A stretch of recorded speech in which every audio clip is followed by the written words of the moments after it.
Alright, so nasa tayo ngayon? Hello? We're in Bruges. Okay. Okay.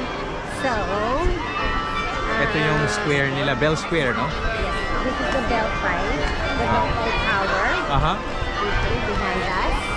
And then, these are, I don't know what they are. Lots of cafe. Cafes and structures and architectures. Sorry. Na parang masarap mamaya magkape-kape. Correct. And then we have the... Oops. Ay! No, wait. Waka ko. Matadyakan yan. Sorry. Natakot ako.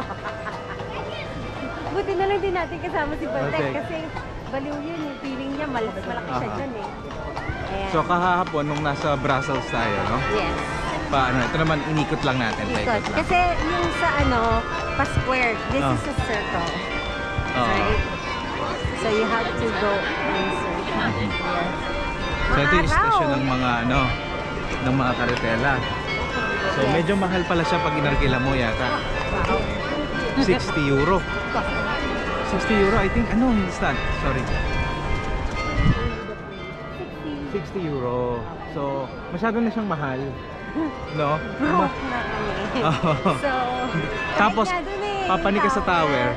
Masyado na siyang mahal, 15 euro per person. Oo. So, may oras. Noong 2008, 5 euro lang. Yes, kasi if you watch the movie in Bruges, and that was in 2008, it was,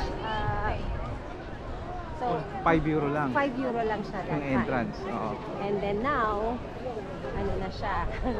15. Oo. So yung tawag ng commercialization.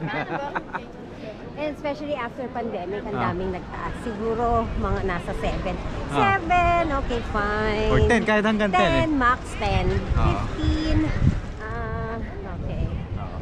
So yun, nagpa-picture na lang kami sa labas. Unless sapakin ko rin yung bantay katulad dun sa katulad ni Ralph Fiennes. Well, kung napanood yung pelikula, you know what we mean, right? Pero kung hindi pa, panoorin nyo para ma-appreciate nyo rin. Yes.